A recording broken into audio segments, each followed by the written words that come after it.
હજી થોડી કામનાઓ છે. કામના એટલે અપેક્ષા. કોઈ વ્યક્તિ પાસે, કોઈ વસ્તુ પાસે, કોઈ પદાર્થ પાસે કોઈ પણ જાતની અપેક્ષા નહીં. જે છે, જ્યાં છે, જેવું છે, યોગ્ય છે.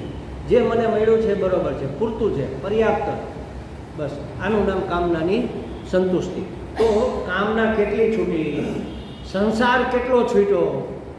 સંસાર એટલે ભોગેચ્છા, વિષયોની વાસના.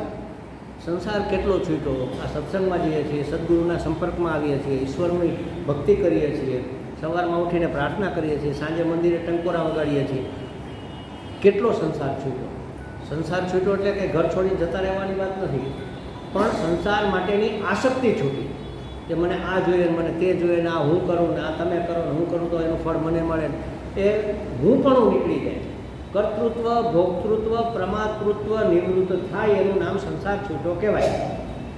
કર્તાપણું નીકળી જાય, ભોગતાપણું નીકળી જાય, પ્રમાતાપણું નીકળી જાય, એને સંસાર છૂટો કહેવાય. તો કે સંસાર કેટલો છૂટો. સૌથી મહત્વનો, પરાધીનતા કેટલી છૂટી. મારા બીજા ઉપર કેટલો આધાર છે. હવે કશો જ આધાર નથી. હું પર્યાપ્ત છું મારા માટે. મારું કોઈ આમ કરી દે, મારા માટે બે સારા શબ્દો બોલે, મને કોઈ દૂધ લાવી દે, મને કોઈ આ જરા દરવાજો કડક થઈ ગયો કોઈ બંધ કરી દે.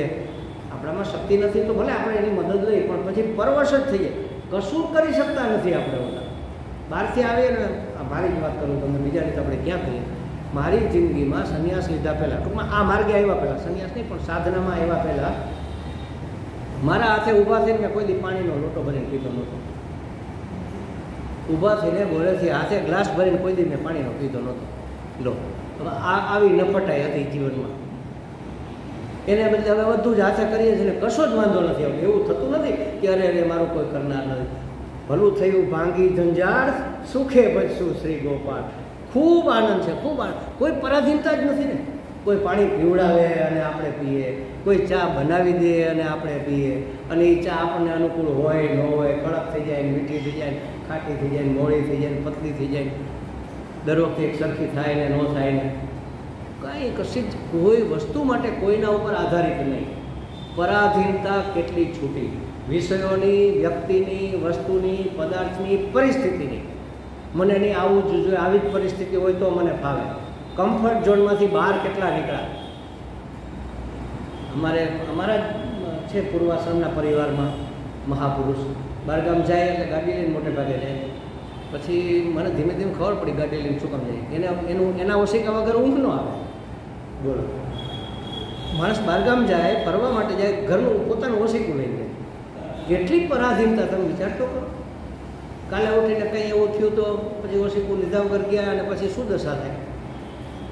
કેટલી પરવસતા છે જીવનમાં, ડગલે ને પગલે પરવસતા છે. એટલે ગાંધીજી એવું કહેતા બધું તમે સ્વાશ્રય પોતે જાતે કરો. એ ખાદી એને એટલા માટે શરૂ કરી કે તમે જાતે ઉત્પન્ન કરો કપાસ, તમે જાતે એને કાંટો, તમે જાતે એનું વસ્ત્ર બનાવો અને હાથથી સીવીને પહેરો. પણ એ છેલ્લે એટલું બધું ચાલ્યું નહીં, કાંતવા સુધી ચાલ્યું. એટલે આપણે એમ નથી કહેતા કે બધા પોતાના વસ્ત્રો જાતે કાંતીને પહેરો, પણ બાકી બધી તો પરાધીનતા છોડી શકાય કે નહીં. તો આ વિચારવું, સત્સંગથી, સાધુના સંગથી, ઈશ્વરના સાનિધ્યથી આપણી પરાધીનતા કેટલી ઘટી કે વધી. ઉલટાની વધે. તમને ખબર નથી, હું સત્સંગમાંથી આવું એટલે પછી મને ચા જોઈ મારું માથું ભારે થઈ ગયું હોય. હવે પહેલાં ન જતા ત્યારે તો હાલતું, હવે તો સત્સંગ થઈ ગયા એટલે જાણે કે કંઈક હું વિશેષ છું. એમ ઉલટાની પરાધીનતા વધી. ઘણી વખત આવું બનતું હોય છે, ઉલટું પરિણામ આવતું હોય છે. તો આ નક્કી કરવું કે કેટલી કામના છૂટી, કેટલો સંસાર છૂટ્યો, કેટલી પરાધીનતા ઘટી, અસંતોષ કેટલો ઓછો થયો. મને ડગલે ને પગલે દરેક વ્યક્તિ, દરેક વસ્તુ, દરેક પરિસ્થિતિ સાથે અસંતોષ જ હોય. આમ નહીં ને આમ હોવું જોઈએ, મારા ફલાણા આમ છે ને એ આમ નહીં તેમ હોય. બધી જ બાબતમાં મને અસંતોષ. ઇવન મને મારી જાતથી અસંતોષ છે. આવો હું મને નથી ગમતો. જોજો, કોઈ માણસ પોતાને પસંદ નથી કરતો. પસંદ કરે છે પણ આવો હું પસંદ નથી કરતા. કેવો હું જોઈએ છે.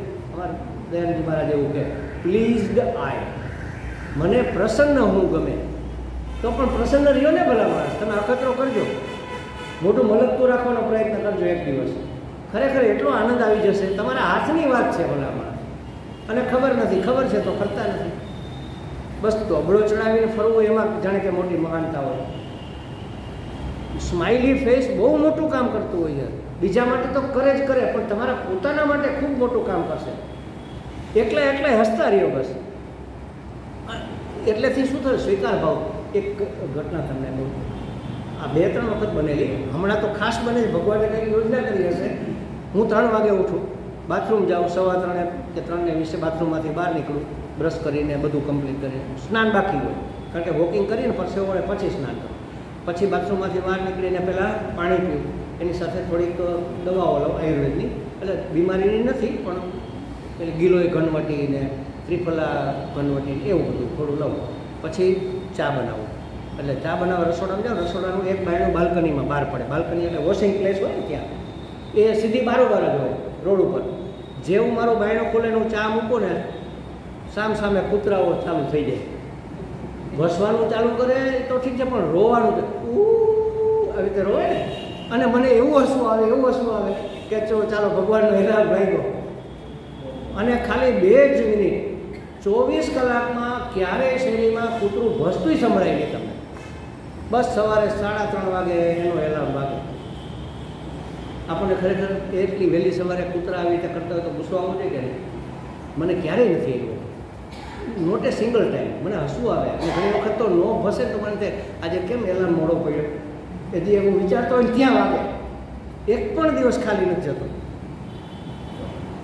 હવે જો તમે તમારી જાત સાથે પ્રસન્ન હો તો દરેક વસ્તુ સ્વીકાર્ય હોય. કૂતરું ભસતું હોય તો હજી સહન થાય. પહેલાંની વાત કરું છું, મારા માટે, બધા માટે છે કે નહીં ખબર, પણ કૂતરું રોતું હોય ને એ તો બહુ અરુચિ થાય એના માટે. પહેલાં મને બહુ થતી, વંદાની અરુચિ થાય, પહેલાં બહુ થતી, હવે નથી થતી. હવે વંદા જ બિચારા નથી આવતા, ભૂખે મારે શું કરે ભાઈ? એના માટે કાંઈ આપણે છોડીએ જ નહીં ને, ક્યાંય કંઈ વેરાયેલું હોય ને ક્યાંય ગંદકીનું હોય, પછી આવીને શું કરે? જો આ તો ભૂખડ છે, ચાલો બાજુવાળા ત્યાં છીએ અને પ્રાર્થના કરીએ ભગવાનને, એ બધું સરખું થતું. પણ કહેવાનો અર્થ એ છે કે પોતાની જાત સાથે પ્રસન્ન રહેવું ને એ બહુ મોટી વાત છે. બહુ એટલે બહુ મોટી વાત છે. અખતરો કરજો તમે. ભૂલી જશો, ભૂલી જવાશે, કારણ કે આપણને ટેવ જ નથી જન્મોની. પણ પ્રયત્ન કરજો, ભૂલી જાય પાછા યાદ કરીને જરાક મોઢું મલકતું રાખવું. કોઈ હોય કે ન હોય, કોઈ હોય તો બરાબર, તો બહુ સારું, તો સામેવાળાને ફાયદો થાય.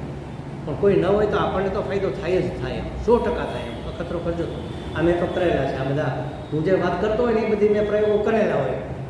એકલા કરી લઉં, પછી સફળ થાય તો કહેવાનું, ન સફળ થાય તો છાનું માનવું. બસ કોઈ નહીં કહેવાનું કે આવા ધંધા નહીં કરતા, એમ નહીં કહેવાનું. પણ પ્રયોગ કર્યા વગર કેમ ખબર પડે? પ્રયોગ તો કરવો પડે ને. તો કહે છે કે ઈશ્વર પાસેથી કે મહાત્મા પાસેથી કામનાની પૂર્તિ માટે નહીં, પણ કામનાની નિવૃત્તિ માટે પ્રાર્થના કરવી જોઈએ, એ જોવું જોઈએ. ત્રીજો કદમ છે અવિચ્છિન્નમ. આપણે 54મું સૂત્ર જોઈએ છીએ. ગુણરહિતમ કામના રહિતમ જોયું, પ્રતિક્ષણ વર્ધમાનમ જોયું. હવે અવિચ્છિન્નમ. વિચ્છિન્ન એટલે ખંડ, ટુકડા. આ પ્રેમ કેવો છે? સળંગ છે, એક રસ, અખંડ એક રસ આનંદ સ્વરૂપ. આવો શબ્દ આપણે વાપરીએ છીએ. અખંડ એક રસ આનંદ સ્વરૂપ છે. કે ઘાટો પાતળો નથી, કે વધતો ઓછો નથી, કે કટકે આવતો નથી. એમ આત્મા અખંડ એક રસ હોવાથી એમના પ્રત્યે નિષ્ઠારૂપી આત્મા આવો છે તો આત્મામાં નિષ્ઠા. આત્મા એટલે પરમાત્મા સમજો. પરમાત્મામાં નિષ્ઠારૂપી પ્રેમ પણ, એમાં પણ નિરંતરતા જળવાઈ રહેતી. આજે મને ભગવાન માટે પ્રેમ છે, કાલે જરાક કમર દુખે, મને ભગવાન માટે પ્રેમ નથી, એવું નથી થવાનું. ઉલટાનું દુઃખ આવે તો રામ રામ વધારે થાય. એ ભગવાન આ ક્યાંથી આવ્યું? એ ભગવાન હવે આ કંઈક કરતો સારું, હવે તો થાકી ગઈ. એ ભગવાન આ કેમ આમ થાય છે, ફલાણું કેમ નથી થતું? બહુ ભગવાન સાંભળે ઉલટાના. તો આ પ્રેમમાં નિરંતરતા જળવાઈ રહેતી. છીન હી બળે છીન ઉતરે સો તો પ્રેમ નાહી, આવું વાક્ય છે. એક ક્ષણમાં વધે ને એક ક્ષણમાં ઘટે એને પ્રેમ ન કહેવાય. સંસારનો પ્રેમ આવો હોય, જરાક તમારું ધાયરું નથી હોય તો મોઢા ચડી જાય તરત. અરે બેનપણીઓના ભાઈબંધોના ચડી જાય છે ને એકબીજાના, કે તે ફલાણું આમ કર્યું, મને ન કીધું. પણ તને ન કીધું, શું ફેર પડ્યો? હવે તને ખબર તો પડી જ ગઈ ને પછી શું છે? પણ નથી, સહન નથી થતું ને આવું. કારણ કે પ્રેમ વાસ્તવમાં પ્રેમ નથી, અપેક્ષા છે એમાં. અને અપેક્ષા હોય એ મોહ કહેવાય, એ કામ કહેવાય. તો આ પ્રેમ તો એવો છે, 1 + 1 = 2 ન થાય, 1 + 1 = 11 થાય સીધા. એટલો વધે, એટલો વર્ધમાન હોય, એને પરમ પ્રેમ કહેવાય. એવો પ્રેમ ક્યાં હોય? ગુરુ અને શિષ્યમાં હોય. સંસારમાં જોવો હોય તો ગુરુ અને શિષ્યમાં હોય. જેટલી વાર આપણે ગુરુને યાદ કરીએ, એના દર્શન કરીએ, એની સ્મૃતિ થાય, અંદરથી ઉભરો આવે. રીતસર કેવો ક્યાં પડ્યા હતા અને ભગવાને કેવી કૃપા કરી કે આવા સદગુરુ મને પ્રાપ્ત થયા. અને ક્યાંથી ક્યાં લઈને મૂકી દીધો એમ. કોઈ સામું જોતું નહોતું, એને બદલે તો હું પોતે મને મહાન લાગવા માંડ્યો એમ, આવું ફીલ થાય. તો એ ગુરુ અને શિષ્યમાં આવો પ્રેમ હોય એમ. બંને એકબીજામાં ઓગળી ગયા હોય ટૂંકમાં. પરમ પ્રેમમાં ભક્ત અને ભગવાન એકબીજામાં ઓગળી ગયા. ભગવાને કીધું છે ને કે હું ભક્તને આધીન છું, ભક્તને પરાધીન છું, એવું ભગવાને કીધું.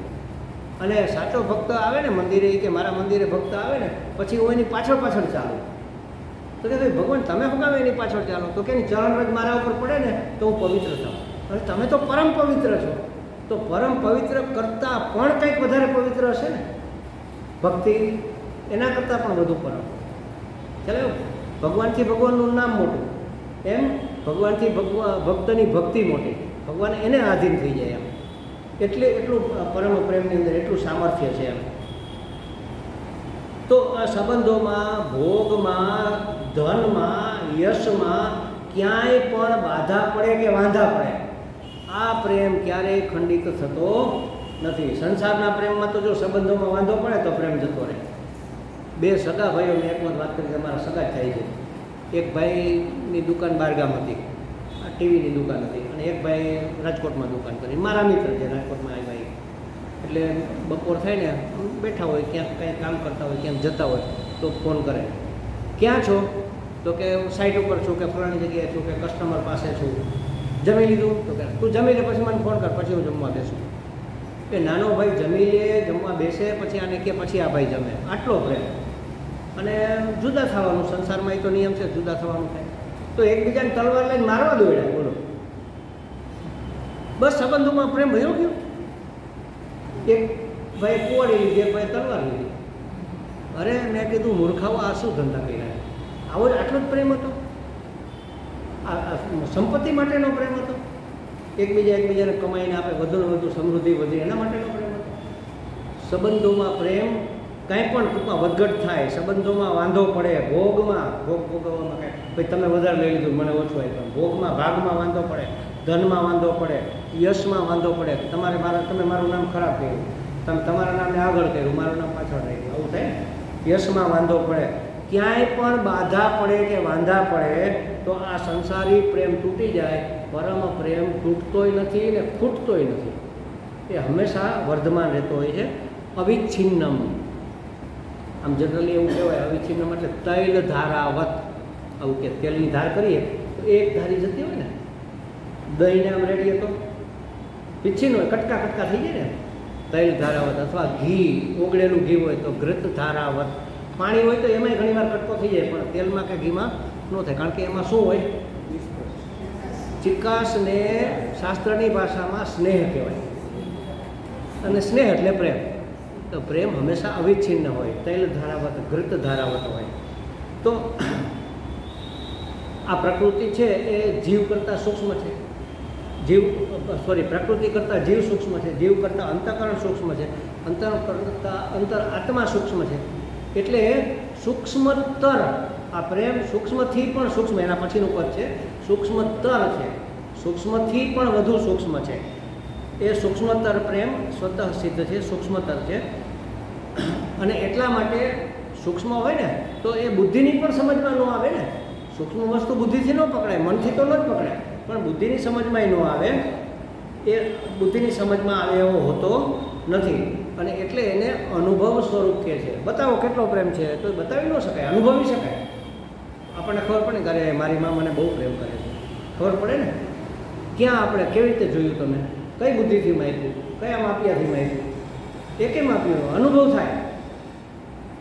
પછી આઈ લવ યુ સવાર બપોર સાંજ કેવું ન પડે.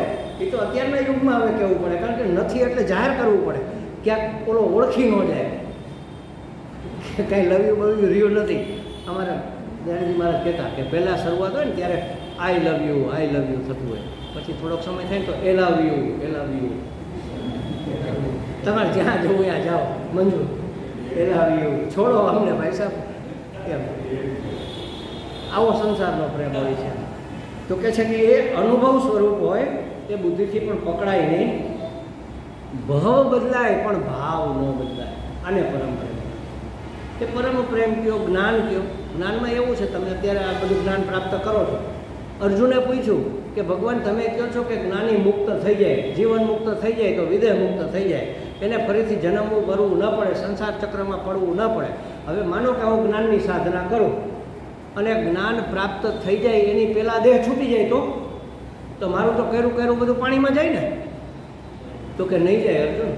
આ એક જ વસ્તુ એવી છે કે તમે જેટલે પહોંચ્યા છો ત્યાંથી પાછી બીજા જન્મમાં શરૂઆત થશે. યોગ ભ્રષ્ટ થયા કહેવાય એને. યોગ પૂરો નથી થયો. યોગ ભ્રષ્ટ એ સૂચિનામ શ્રીમતામ ગેહે તમારો ફરીથી જન્મ થશે પવિત્ર અને ધર્માન કુટુંબમાં, જેથી તમને કોઈ અગવડ ન રહે અને અહીંયાથી તમારી યાત્રા આગળ ચાલુ થાય. મેં એક જોક કીધો તમને ખ્યાલ હોય તો. એ વખતે 2 વિદ્યાર્થીઓ બહુ નાપાસ થતા, વારંવાર નાપાસ થતા, અને એના શિક્ષકો એને બહાર કાઢી મૂકતા. તો એક વખત એને લાગી ગયું, અપમાન લાગી ગયું. 12મા ધોરણમાં આવી ગયા હતા કે આપણે પાસ તો થતા નથી, 12 વર્ષ સુધી પહોંચવામાં 22 વર્ષ થયા. એટલે હવે એના કરતાં આપણે એક કામ કરો ને, રાજકોટનો આજી ડેમ છે, આજી ડેમમાં પડીને મરી જાય. તો 2 જણા નક્કી કર્યું ચાલો પડીને મરી જાય. આજી ડેમના કાંઠે પહોંચી ગયા, ચિઠ્ઠી લખી નાખી કે અમને હવે જીવવું ગમતું નથી, વારંવાર અમે નાપાસ થાય છે, અમારા અપમાનો થાય છે, અમારે મરી જવું. પાણા નીચે દબાવીને ચિઠ્ઠી મૂકી દીધી. જેવો જમ્પ મારવા જાય ને તો એક ભાઈએ હાથ ખેંચી લીધો. 2 જણા હતા ને એમાં. એ ક્યાં શું થયું? તો કે ના નથી ભરવું. કેમ? પાછું નવું ફરીથી જન્મીને એકથી ભણવા બેસવું પડશે પાછું. એના કરતાં બહાર તો વયા ગયા, હવે થોડું ખેંચી નાખીએ, લગ્ન થઈ જાય પછી ક્યાં ભણવું છે એમ. આવું અધ્યાત્મમાં નથી. પરમ પ્રેમમાં કે પરમ જ્ઞાનમાં આવું નથી. તમે જેટલે પહોંચ્યા ત્યાંથી યાત્રા ચાલુ થશે. ઘણાને ખૂબ સેવા કરવામાં રસ હોય, એ કર્મયોગ થયું. ઘણાને સેવા કરવામાં રસ નથી પણ ભક્તિમાં રસ છે, તો એ કર્મયોગ પૂર્વજન્મમાં કરી લીધો છે, હવે ભક્તિમાં આવ્યા. ઘણા ભક્તિની સાથે જ્ઞાન, આ તમે બધા જે કરો છો જ્ઞાનમાં વધારે રસ, તો અમુક અંશે ભક્તિ પણ પૂરી થઈ ગઈ. ભક્તિ છૂટતી નથી, એ તો છેક સુધી રહે. અમુક અંશે તમે એ બધા પડાવો પાર કરી ગયા છો અને તમે અંતિમ પીએચડીના ક્લાસમાં અત્યારે આવી ગયા છો. હવે એમાં પેલા ભાઈની જેમ ફેલ ન થતા, નહીંતર ડેમમાં કોઈ હાથ ખેંચવા નહીં આવે, આપણે હાથે પડી આપઘાત જ કરવાનું થશે. ફેલ ન થતા, અને કદાચ ફેલ થાય તો આ કંઈ આમાં ફેલ જેવું હોતું નથી. અહીંથી જ આગળ વધારશે. જેટલું કર્યું એટલું અંકે, જેટલું થયું એટલું અંકે, એટલું આપણું. આ સૌથી સારામાં સારો મોટો બેનિફિટ છે. આ તો કે છે કે ભાવ બદલાય તોય ભાવ બદલાતો નથી. તમે જેટલું કરેલું છે ત્યાંથી આગળ. શું કામ નથી બદલાતો ભાવ? કારણ કે એ સ્વભાવ છે. પરમ પ્રેમ મારો સ્વભાવ છે, આત્માનો સ્વભાવ છે, પરમાત્માનો સ્વભાવ છે. અને કોઈથી સ્વભાવ બદલે નહીં. જોજો, બીજું બધું બદલે, સ્વભાવ ન બદલે. સ્વભાવ એટલે આનો ગુસ્સાવાળો સ્વભાવ છે, આનો એવો એ સ્વભાવની વાત નથી. સ્વભાવ, પોતાનો જે ભાવ. અગ્નિનો સ્વભાવ શું છે? પ્રકાશ આપવો અને દાહકતા અને ઉજાસ. એ અગ્નિ પોતાનો સ્વભાવ બદલે, અને બદલે તો એને અગ્નિ કહેવાય. પાણીનો સ્વભાવ છે દ્રવતા, પ્રવાહીપણું. એનો સ્વભાવ બદલે તો બરફ કહેવાય, પાણી નો કહેવાય. પછી ખ્યાલ, કોઈ દિવસ કોઈ વ્યક્તિનો, કોઈ વસ્તુનો, કોઈ પદાર્થનો સ્વભાવ બદલે નહીં. અને આત્માનો, પરમાત્માનો, આત્માનો, જીવાત્માનો સ્વભાવ છે પરમ પ્રેમ. એટલે ભાવ બદલાય તોય ભાવ બદલાય નહીં. કારણ કે આપણો સ્વભાવ છે, આપણું શું કે ઉપાદાન છે, જેમાંથી આપણે બનેલા છીએ. ભગવાન કેવા છે? સતચિત આનંદ સ્વરૂપ. એ પોતે જ આ જગત રૂપે અવતર્યા. આનંદ એને જ પ્રેમ. આનંદ હોય, પ્રેમ હોય તો જ આનંદ હોય, આનંદ હોય તો જ પ્રેમ હોય. પ્રેમમાં આનંદ ન હોય તો સમજી લેવું કે આ પ્રેમ નથી, આ સમાધાન છે. કંઈક જુદી જાતનું, કંઈક બીજો આશય છે, એની પાછળ ખૂબ જુદો હિડન એજન્ડા છે. જો એ પ્રેમમાં આનંદ ન હોય તો એ પ્રેમ નથી. પ્રેમનો સ્વભાવ જ આનંદ છે. અને પરમાત્મા પોતે જ આનંદ સ્વરૂપ છે ને એ પોતે જ સંસાર રૂપે બનેલા છે. તો આત્માનો સ્વભાવ તો પરમ પ્રેમ છે. એટલે ભાવ બદલાય તો એ સ્વભાવ બદલાય નહીં. એ પરમ પ્રેમ બદલાતો નથી. અખંડ એક રસ રહે છે. એ અનુભવ સ્વરૂપ છે અને એટલા માટે એ બુદ્ધિથી પકડાતો નથી. અહીંયા આપણું 55મું સૂત્ર પૂરું થાય છે અને સંગતિ તરીકે એવું આવે છે એમાં કે ભાઈ એ પરમ પ્રેમની પ્રાપ્તિ થઈ એની ઓળખ કેવી રીતે થાય? પોતાને જ સમજો, બીજાની ન કરીએ તો કાંઈ, પણ મને પરમ પ્રેમ પ્રાપ્ત થઈ ગયો અથવા બીજા કોઈને થઈ ગયો તો કેવી રીતે ઓળખવું કે આ પરમ પ્રેમમાં અવસ્થિત થઈ ગયા છે? તો કહે છે કે બહુ સરસ ઉદાહરણ આપે છે. એક પનીરના ટુકડા કર્યા, શાક નથી કરવું, શાક તો કાલ ખાઈ લીધું. પનીરના ટુકડા હોય એને તમે ચાસણીમાં બોરી દો તો ક્યાં ક્યાં મીઠાશ આવે? કોણે કણમાં વ્યાપી જાય. બસ પરમ પ્રેમ હોય તો કણે કણમાં વ્યાપી જાય. એને બધે જ એની ચાલ ઢાલમાં, એની વાણીમાં, એના વર્તનમાં, એની દ્રષ્ટિમાં, એના સ્વભાવમાં પ્રેમ નીતરતો હોય. જેમ ડેમ ભરાઈ જાય ને પછી ઓવરફ્લો થાય ને તેમ ઓવરફ્લો થતો હોય પ્રેમ. એ પ્રેમ કરતો ન હોય, પ્રેમ થઈ જતો હોય, એનાથી ઓવરફ્લો થતો હોય એવી વાત આવે. જો એના કણે કણમાં જેમ મીઠાશ વ્યાપી જાય પનીરના ટુકડામાં, એમ પરમ પ્રેમની પ્રાપ્તિ થતાં તે મનુષ્યની દ્રષ્ટિ બદલાઈ જાય. હવે બધે જ એને બધું પ્રેમમય જ લાગે. પેલા શાહબુદ્દીન રાઠોડનો એક જોક તમે બધા સાંભળેલો હશે, મેં અમે કોલેજમાં ભણતા ત્યારે સાંભળ્યો હતો કે યુવાનને પ્રેમ થાય ને એટલે આહા જાળવાઓ નૃત્ય કરે છે ને, સંધ્યા તો ખીલી છે ને, વાયુ તો ઝૂમ ઝૂમ ઝૂમ ઝૂમ સંગીત વગાડે છે ને, અને એમાં બ્રેકઅપ થઈ ગયું. તો પછી એના હાવ આમ નિરાશ થઈ ગયું, મોઢું મોઢું લટકી ગયું. અને કાકાએ પૂછ્યું કેમ થયું? કાકા, આ ધરતી રસાતળ કેમ જતી નથી? આ આકાશ ફાટી કેમ પડતું નથી? કાકા કે કોડાઈ એમ ન ફાટી પડે, તારા જેવા તો ડગલે ને પગલે પેદા થાય, એમ ફાટી પડે તો ક્યાંથી હાલે? ખ્યાલ આવ્યો? એટલે કહેવાનો અર્થ એ છે કે દ્રષ્ટિ બદલાય. જ્યારે પ્રેમ હોય ત્યારે કેવી દ્રષ્ટિ હોય, અને પ્રેમ ન હોય ત્યારે દ્રષ્ટિ બદલી જાય ને. તો પરમ પ્રેમ તો કોઈથી ખૂટતો જ નથી, તો એ દ્રષ્ટિ બદલતી નથી. પણ સાંસારિક દ્રષ્ટિ હતી એ નીકળી ગઈ અને ઓવરફ્લોઈંગ શરૂ થઈ ગયું. પ્રેમનું, આનંદનું, ઉપકારનું ઓવરફ્લોઈંગ શરૂ થઈ જાય. તો કે કણે કણમાં જે મીઠાશ વ્યાપી જાય એમ જે પરમ પ્રેમને પામી ગયા હોય એની દ્રષ્ટિ બદલી જાય, એની વાણી બદલી જાય. વાણીમાં મીઠાશ આવી જાય, વાણી બદલી જાય એટલે વાણીની ગુણવત્તા બદલી જાય. હવે જેમ બોલતો એને બદલે આમ ઝીણું ઝીણું બોલવા માંડે એવું નહીં, જોરથી બોલતો ધીમું ધીમું બોલવા માંડે એવું નહીં, પણ હંમેશા પરોપકારની, કંઈક ગુણની, કંઈક ભગવાનની, કંઈક એવી સારી સારી વાત જ એના મોઢામાંથી નીકળે. દ્રષ્ટિ બદલાઈ જાય, વાણી બદલાઈ જાય, સ્વભાવ બદલાઈ જાય અને એનો પ્રભાવ પણ બદલાઈ જાય. સમજો, એ માણસની વાત બધા માનવા માંડે, એનો પ્રભાવ પણ બદલાઈ જાય. અંદર પ્રગટ થયું ને પરમ પ્રેમ પ્રગટ, પરમ પ્રેમ પરમાત્માનું સ્વરૂપ છે એટલે ઓટોમેટિકલી એનો પ્રભાવ બધે પડવા માંડે. જે કોઈ એની વાત ન માનતા હોય બધા એની વાત માનવા માંડે. એવું આવું બનતું હોય છે, સંસારમાં પણ બનતું હોય છે. તો કે છે કે એનો પ્રભાવ બદલાઈ જાય, એનો સ્વભાવ બદલાઈ જાય, એનો વ્યવહાર બદલાઈ જાય. પરસ્પર જેવો વ્યવહાર, હવે ક્યાંય સ્વાર્થનો વ્યવહાર નથી. હવે શું આવી જાય? સૌથી મોટું એક સ્વીકાર ભાવ. બરોબર છે, તમે આમ કર્યું, બરોબર છે, આમ થઈ ગયું, બરોબર છે. કોઈ અયોગ્ય વસ્તુ એને લાગે જ નહીં ને, કારણ કે ઈશ્વરની યોજના છે, ઈશ્વર કરનાર છે, તો કેવી રીતે અયોગ્ય લાગે? મારા પ્રિયતમની ઈચ્છા છે, મારા પરમેશ્વરની યોજના છે, એ કેવી રીતે ખોટી હોય? અયોગ્ય કેવી રીતે હોય? બેઠીક कैसे हो सकता है? ठीक ही होगा. મને સમજાતું નથી વાંચતું, એ બરોબર જ હશે ને. આમ થયું તો કે આ બરોબર જ હશે. તમને શું લાગે છે આ થયું બરોબર થયું? બરોબર જ હશે ને. ખબર નહીં, ભગવાનની યોજના છે તો બરોબર જ હશે ને. એમ નો કે ના ના એ બરોબર નથી, આવું ન થવું, આમ ને આમ થવું. હું એમ નથી કહેતો ખોટું થાય તો આપણે એને સ્વીકાર લેવું. પ્રયત્ન કરવા છતાં પણ જે બાજી ન સુધરે ત્યારે સ્વીકારવી. પ્રયત્ન કરવાનો છે પણ આપણે એમ લાગે કે આ સુધારો કરવા જેવો છે, આપણે પ્રયત્ન કરીએ, સુધારો થતો નથી, તો એનો અર્થ એવો કે ઈશ્વરની આવી ઈચ્છા છે, ઈશ્વરની આવી યોજના છે, એની પાછળ કંઈક કલ્યાણ રહેલું હશે. કોઈનું પણ, સંસારનું, જગતનું, મારું તમારું, કોઈનું પણ કલ્યાણ રહેલું હશે, માટે આ ઘટના પરિવર્તન નથી થતી. તો જેને પરમ પ્રેમ પ્રાપ્ત થાય એની દ્રષ્ટિ બદલાઈ જાય, એની વાણી બદલાઈ જાય. દ્રષ્ટિ એટલે નજર નહીં હો, નજરિયા, જોવાની દ્રષ્ટિ, માને એની સમજણ બદલાઈ જાય. દ્રષ્ટિ બદલાઈ જાય એટલે સમજણ બદલાઈ જાય, એની સમજણ બદલાઈ જાય, એનો સ્વભાવ બદલાઈ જાય અને એનો વ્યવહાર બદલાઈ જાય. સ્વભાવ બદલાય એટલે પ્રભાવ પણ એનો બદલાઈ જાય. તો એ એના પછીના સૂત્રમાં આપણને કહે છે, હું બોલાવું છું, તમે બોલો, અને પછી આપણે એને કાલે સમજશું. નવું સૂત્ર શરૂ થઈ ગયું. આમ તો બીજું સૂત્ર એ અડધું જ હતું, એટલે નવેથી તત્પ્રાપ્ય તદેવાવલોકયતિ તદેવ શૃણોતિ તદેવ ભાષયતિ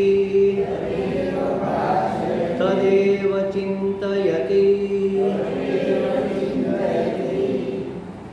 શું કહે છે? તત્પ્રાપ્ય એટલે તેને પામીને, તેને એટલે તે પરમ પ્રેમને પામીને, તત્ એવ અવલોકયતિ, એને જ એ જ દેખાય, બધે પરમ પ્રેમ જ દેખાય, સર્વમાં એને પરમ પ્રેમ દેખાય. તદેવ શૃણોતિ, બધે એને પ્રેમના જ શબ્દો સંભળાય. જાણે કે એનો પ્રેમ પરમ પ્રેમી પરમાત્મા સર્વ શબ્દોમાં વ્યક્ત થતો એવું સંભળાય. તદેવ ભાષેતી, એ જે બોલે એમાં પ્રેમ જ વ્યક્ત થાય. અને તદેવ ચિંતયતી, ચિંતયતી એટલે ચિંતન કરવું. આપણે છે ને મનથી મનન થાય, ચિત્તથી ચિંતન થાય, એનું નામ જ ધ્યાન. સતત એના ધ્યાનમાં પરમાત્મા જ રહે, એનું જ ચિંતન ચાલે તો સમજી લેવું કે પરમ પ્રેમ પ્રાપ્ત થઈ ગયો. અને વિસ્તારથી આ મુદ્દાને સમજવાનો છે. ખૂબ વિસ્તારથી મેં એની નોંધ કરી છે, બધી જગ્યાએથી 7-8 મહાત્માઓના મંતવ્યો અને એની સમજણ મારી રીતે કરીને એને આપણે સમજીએ. હા, તમે કીધું કે સંસારમાં